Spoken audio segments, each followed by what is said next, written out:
हम जो पैसा उधार लेते हैं, जो पैसा हम चाहे बैंक से ले और चाहे किसी व्यक्ति से पैसा ले, तो जितना पैसा लेते हैं वह हमारा क्या बोला जाता है, मूलधन। क्या बोला जाता है, मूलधन। इसे अंग्रेजी में हम बोलते हैं बेटा प्रिंसिपल। क्या बोलते हैं, प्रिंसिपल। समझ में आया ना। और इस मूलधन को गणित की भाषा में हम पी से दर्शाते हैं। किससे दर्शाते हैं, आई बात समझ में। और मूलधन के अलावा आपको 2-3 शब्द और समझने हैं। जैसे आपको समझना है ब्याज की दर। ब्याज की दर अभी मैं इसके बारे में बहुत बढ़िया से समझाऊंगा आप लोगों को। इसे अंग्रेजी में बोलेंगे rate of interest. Rate of interest इसे हम किससे दर्शाते हैं बेटा, आर। किससे दर्शाते हैं, आर से। आई बात समझ में। उसके बाद होता है कितने समय के लिए ले रहे हो, तो उसे हम बोलते हैं समय। क्या बोलते हैं, समय। समय को हम टाइम भी बोलते हैं और इसे हम यन से भी दर्शाते हैं और टी से भी दर्शाते हैं। समझ में आया ना। नंबर ऑफ ईयर या नंबर ऑफ मंथ या नंबर ऑफ टाइम। आई बात समझ में। उसके बाद आपके पास आता है क्या बेटा, साधारण ब्याज। क्या आता है, ब्याज। ब्याज मतलब होता है इंटरेस्ट। क्या होता है, इंटरेस्ट। इसे हम किससे दर्शाते हैं, आई से। किससे दर्शाते हैं, आई से। अगला होता है अमाउंट, जिसे हम बोलते हैं मिश्र धन। क्या बोलते हैं, मिश्र धन। इसे हम बोलते हैं अमाउंट।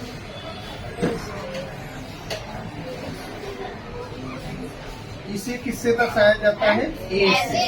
किससे दर्शाया जाता है, ए से। अब समझिए, हमने किसी से कुछ पैसा उधार लिया। मान लीजिए हमने 100 रुपया उधार लिया। कितना लिया, 100 रुपया। समझ में आया। ब्याज की दर उसने बोला भैया मैं आपसे 100 रुपए पर 10 रुपए एक्स्ट्रा लूंगा 1 साल का, तो वो ब्याज की दर हो जाएगा 10%। क्या हो जाएगा, 10%। प्रतिशत का मतलब होता है 100 का 1 भाग। 100 का 1 भाग, समझ में आया। तो वो 100 रुपए पर मुझसे 1 साल का कितना ले रहा है, 10%।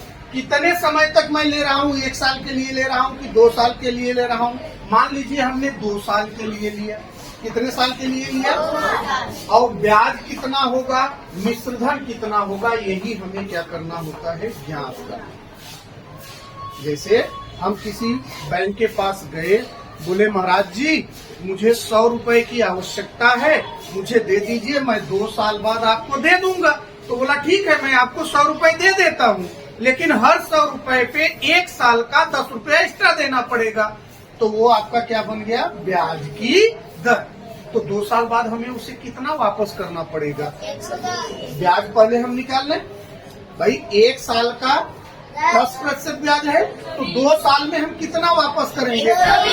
तो उसके लिए हमारा एक फार्मूला काम करता है ब्याज ज्ञात करने का। क्या, ब्याज। तो ये देखो ब्याज बराबर होता है मूलधन गुणे ब्याज की दर, ब्याज की दर गुणे समय, बटा में हो जाता है क्या बेटा, 100। बटा में क्या होता है, 100।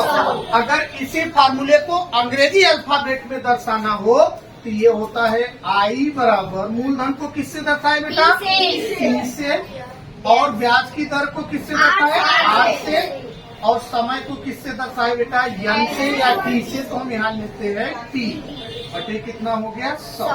अब देखिए हमने 100 रुपया उधार लिया, कितने दर पे, 10% की दर पे। कितने समय के लिए, 2 साल के लिए। कितने साल के लिए, 2 साल। तो 2 साल के बाद हमारा ब्याज कितना होगा, कैसे। तो हम क्या करेंगे, 100 रुपया लिए, मूलधन हमारा कितना था, 100 रुपया, उसका ब्याज दर कितना है बेटा, 10%, और समय कितना है बेटा, 2 साल का, बटे कितना हो गया, 100। ये 100 से ये 100 अब 10 दूनी 20 रुपया, उसका क्या हो गया, ब्याज।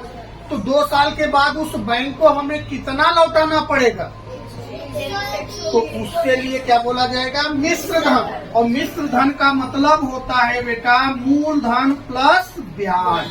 मूलधन प्लस, तो भाई हमने मूलधन कितना लिया था? 100 रुपया। कितना लिया था? 100 रुपए।